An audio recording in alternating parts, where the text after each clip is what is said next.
Hello, my name is Kevin Memley. I am a composer from Central California, and I would like to share with you a little bit about my arrangement for Ave Maria by Pavon. Ave Maria is unaccompanied and features soprano, alto, tenor, bass, divisi throughout.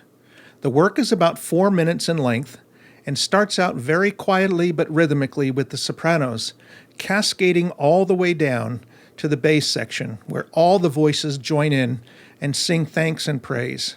The wonderful text, Ave Maria, blessed is the Virgin Mary who is going to give birth to the Christ child, I think just invokes an emotion of thanks and appreciation in all of us that I think your choirs will really connect to.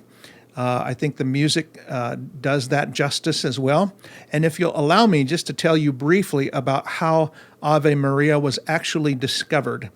Before 2008, I was unpublished, and I had written this work, Ave Maria, for the Clovis East High School Chamber Choir to be performed in 2008 for their trip to Carnegie Hall. They opened Ave Maria in a brand new building that was opened up, our Performing Arts Center in Clovis. And so not only did Ave Maria get to have a premiere in Clovis in a brand new facility, but then weeks following, it was premiered in Carnegie Hall to the world. And it was at that first performance in Clovis that a gentleman by the name of Jonathan Talberg from CSU Long Beach, great choral director and great friend, discovered me and that work and said that he wanted to send that off to get published. And I kid you not, it took a few weeks for me to hear back from him, but the very night that we were going on with the kids to go perform at Carnegie Hall was the day that I got the call that Ave Maria was going to be published. So I consider that a pretty good day. You can't do much better than that. So I hope that you enjoy Ave Maria and that it blesses you and that you can find a way to program it for your choirs. Take care.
There Will Come Soft Rains is a poem by Sarah Teasdale. And we've all come to know Sarah Teasdale's as really being easily set to music and beautifully set by many composers. In this setting, There Will Come Soft Rains is one out of three poems that I chose from Sarah's collection, and that collection is called Impressions. There Will Come Soft Rains is about humanity and about war, specifically about humankind after war. And I wonder what Sarah might have experienced when she wrote these words, because some of the words are, and no one will know of the war, not one, and no one will know that we are gone. There will come soft rains. And it's just such a striking image that she creates that I chose a few things in the music to reflect that. Partially just because I consider A minor to be grayish and cloudy and not dull, but just kind of ominous and a little heavy. And so I chose that key specifically for this. I also chose to romanticize the words. Sometimes I didn't want to capture the essence of war. I was really trying to capture afterwards what she was talking about. I wanted to set the rain itself. And so if the rain could be scored, the sorrow in the rain after finding that not even the birds would notice that humankind has gone. And so those were my inspiration points for this piece. I'm grateful to have heard and know that There Will Come Soft Rains has been included in many women's all-state programming around the United States. So thankful for that. And should you decide to program it for your performances as well, I think that you will find it a great addition to your literature. Enjoy There Will Come Soft Rains.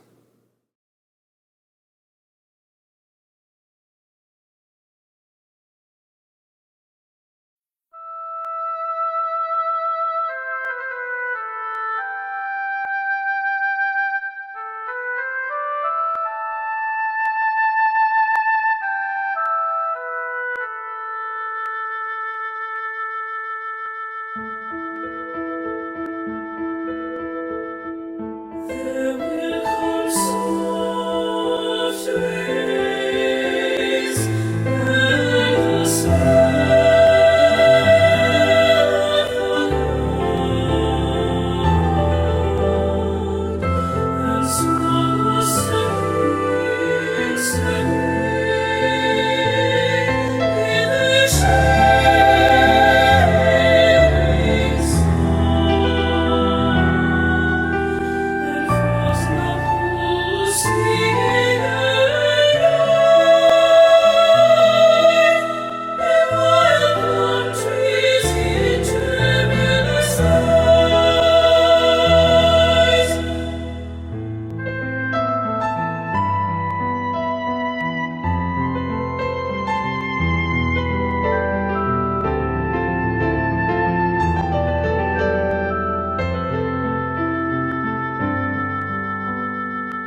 Gloria in Excelsis Deo is a commissioned piece by my dear friend Dr. Roy Clausen of Fresno Pacific University's San Joaquin Chorale. I had the pleasure of accompanying for the group for several years, and the Gloria reflects all of the pieces that the San Joaquin Chorale has performed of mine, all in one 9-minute bundle. So the Gloria is a perfect piece of joy and gratefulness and celebration for an Advent season. The piece has many, many different rhythmic devices. It has a playful section in 7/8 in the opening and actually throughout the work. There's this beautiful melodic section that comes out that kind of displays our gratitude, gratias agimus tibi. And then it finally goes into this section where all the choir and the piano hushes down, and we hear from 3 soloists right in the middle of the work, which is just such I think, a beautiful contrast to the rest of the work. A funny little note is that I auditioned for that tenor solo that's in the middle of the work, and I got it. Now, imagine, I was the accompanist, and as I'm premiering the work from the piano, when my solo came up, I stood up, did my solo, and then sat right back down and continued the work. It's a whole lot of fun, but it has to end in a bang, and so the rhythmic underpinnings, they start to build again in a fast 7, but very, very energetic, and they finally lead into a nice 4/4 fugue. And it's just a cascade of amens and hopefully a big bang celebration for your Advent season. I hope you enjoy Gloria in Excelsis Deo.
Count on It is available in full SATB, SATB reduction, SAB, SSA, two-part, SA, I'm not sure what else, but you can find it online. It should be available for just about anybody, and it was designed to help students read rhythms and pitch better from the text itself. The text is nothing but numbers, 1 and 2 and 3 and a 4 and a 1E and a 2. And so I thought this was a good way, being a former educator, to get my students to read rhythms and pitch better. It's awfully catchy, which means that I think that your kids will love it a whole bunch. I hope that you enjoy Count on It, and I hope that you find it reasonable and programmable in your program. Good luck.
The text of the Locus Iste translates, "This place was made by God, a priceless sacrament beyond reproach." And so with that idea, I chose something straightforward to try to create something both sounding old and new, something that can be appreciated for a long time as well as appreciated in the here and now. So my inspiration for this was really based on the chords and the structure that I used. I tried to keep it simple and make it sound almost a little bit medieval, but my hope was to bring in some other contemporary chords as well. I am fond of the text, I am fond of its simplicity, and I hope that a place that is made by God is something that is fairly simple and not too complicated to figure out. It should be something that as we hear the piece, we connect immediately with the text and we connect immediately with the emotion of the music. So I hope this is something that you can find and program, perhaps in your church, in your community choirs, in your high school or college choirs as well. It'd be very appropriate for that. I hope you enjoy Locus Iste.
Moonlight and Rain is set for mixed voices and accompaniment, and also has a violin part.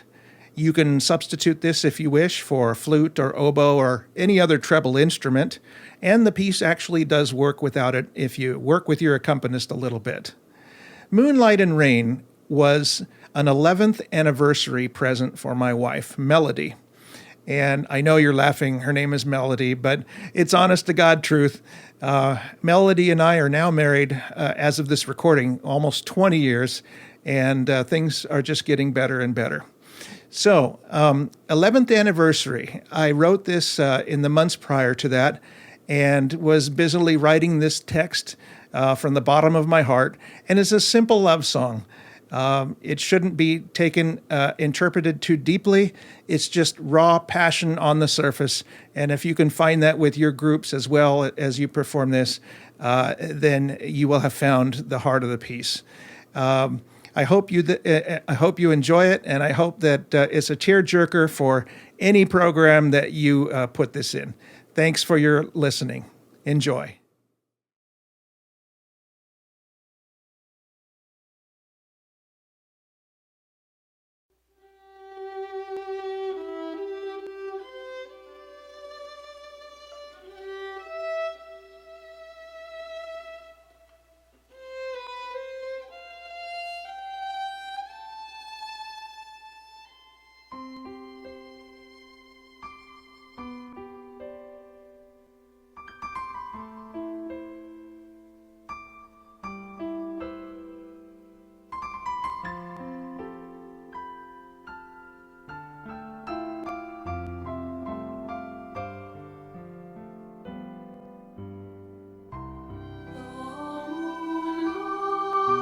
Light